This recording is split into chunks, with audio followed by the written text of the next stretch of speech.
Penundaan bantuan pemerintah AS sejak tanggal 20 Januari tahun 2025 lewat USAID diprediksi bakal melemahkan upaya kontraterorisme di Indonesia. Dapat meningkatkan kemungkinan berkumpulnya kembali organisasi-organisasi ekstremis kekerasan dan mantan teroris untuk kembali terlibat dengan jaringan mereka sebelumnya.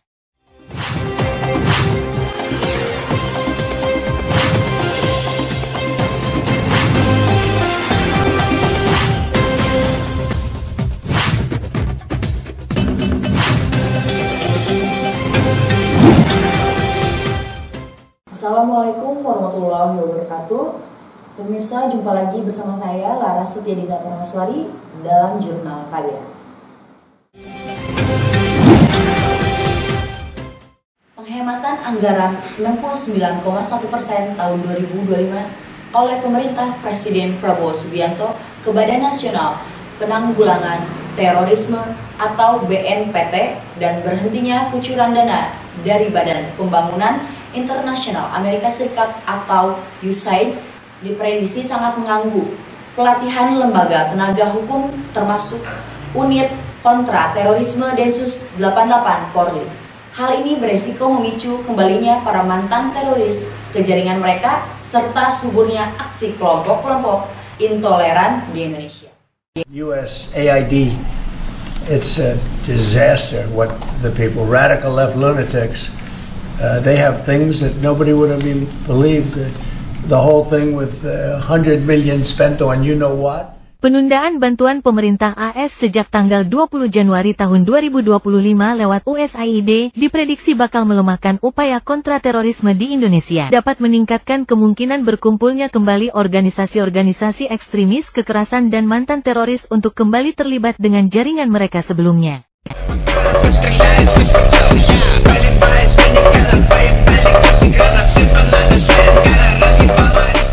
Penundaan ini berpangkal dari perintah eksekutif Presiden AS Donald Trump mengenai 90 hari evaluasi ulang dan penyesuaian kembali bantuan luar negeri AS di seluruh dunia, termasuk di Indonesia. Salah satu bidang yang secara konsisten didukung melalui bantuan pembangunan luar negeri AS adalah kontraterorisme atau CT dan pencegahan serta perlawanan ekstremisme kekerasan atau PCVE. Dilansir KBA News TV dari The South China Morning Post edisi Selasa, tanggal 3 Maret tahun 2025, dampak penghentian bantuan AS terhadap sektor ini sulit diukur. Namun, mungkin ada hal yang oleh para futuris disebut sebagai long tail alias kemungkinan-kemungkinan yang kurang jelas, yang secara kumulatif dapat berdampak negatif terhadap aspek-aspek keamanan di Indonesia. Dalam dekade terakhir, dua program bantuan luar negeri besar yang didanai AS untuk mendukung CT dan PCVE di Indonesia adalah program bantuan pelatihan investigasi kriminal internasional atau ICITAP dan proyek Harmoni yang didanai oleh USAID. Tonton terus Jurnal KBA, jangan lewatkan hanya di KBA News. With money going to all sorts of groups that shouldn't deserve to get any money, with the money, I'd like to see what the kickback. Sementara itu, proyek Harmoni yang sepenuhnya didanai oleh USAID senilai hampir 30 juta AS pada tahun 2018 hingga 2024 bertujuan untuk memperkuat ketahanan masyarakat dan meningkatkan kapasitas lembaga-lembaga utama dalam melawan ekstremisme kekerasan, bekerja sama dengan Badan Nasional Penanggulangan Terorisme atau BNPT, lembaga pemerintah di tingkat nasional dan daerah, organisasi masyarakat sipil, dan komunitas lokal. Proyek Harmoni tidak terpengaruh oleh jeda 90 hari sejak proyek tersebut selesai pada Oktober tahun 2024 setelah 6 tahun pelaksanaan. Namun, selama 6 tahun berjalan, program ini memberikan kontribusi signifikan dalam memajukan rencana aksi nasional Indonesia untuk PCVE 2021 hingga 2025, mendorong ketahanan terhadap ekstremisme kekerasan dengan menggunakan prinsip inklusi dan kohesi sosial. Area fokus utama mencakup peningkatan kapasitas PCVE adalah melalui pengembangan dan penerapan berbagai alat serta pelatihan dan bantuan teknis. Berbagai forum kolaboratif tersebut mencakup berbagai bidang termasuk mengembangkan sistem untuk meningkatkan toleransi dan melawan daya tarik organisasi ekstremis berkekerasan atau VEO yang memungkinkan pelepasan dan reintegrasi mantan anggota dan pendukung VEO, mendorong kohesi sosial melalui pendidikan inklusif dan memberikan dukungan peningkatan kapasitas kepada mitra. Menlu AS Marco Rubio mengatakan banyak fungsi dari USAID yang akan terus berlanjut tapi harus selaras dengan kebijakan luar negeri Amerika Serikat. Namun belum jelas apa yang akan terjadi pada badan itu sendiri meski diusulkan digabung dengan Deplu AS. Menlu AS Marco Rubio kini merangkap Direktur Sementara USAID. The attitude that USAID has adopted over the years is, no, we are independent of the national interest. We fund programs irrespective of whether it's aligned or not aligned with a foreign policy. That's ridiculous.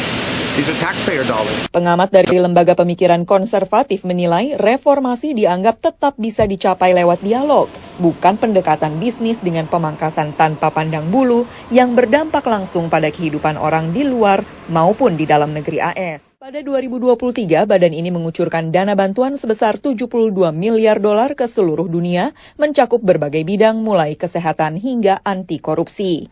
Dari Washington DC, Valdia Baraputri, Rio Tuasikal. Tonton terus Jurnal KBA, jangan lewatkan hanya di KBA News. Presiden sudah lebih sering mengarahkan kepada BNPT, negara harus hadir untuk melakukan upaya pencegahan. Di mana amanat undang-undang ada 3, kesiapsiagaan nasional, kemudian kontra radikalisasi dan deradikalisasi. Sepanjang pelaksanaannya, Proyek Harmoni berkolaborasi dengan 49 mitra nasional dan lokal, 109 lembaga pemerintah di tingkat nasional dan daerah, 208 universitas, dan 264 sekolah menengah. Lebih dari 12.000 orang berpartisipasi secara langsung.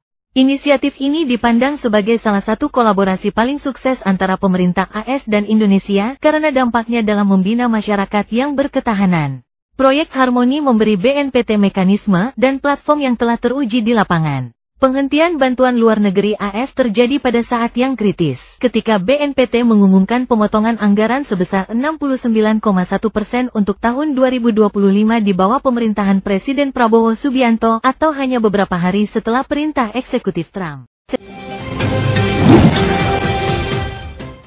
Demikian laporan Jurnal KBA kali ini.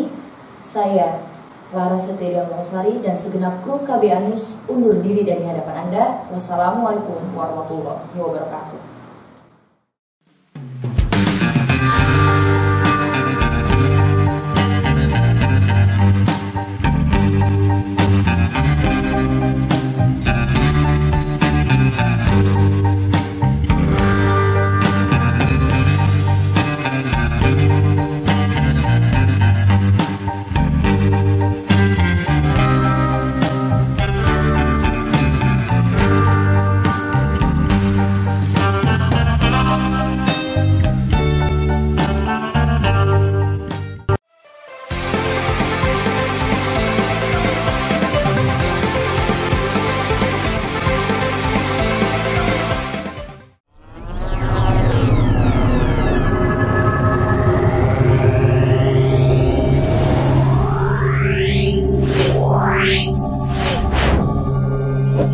Wow.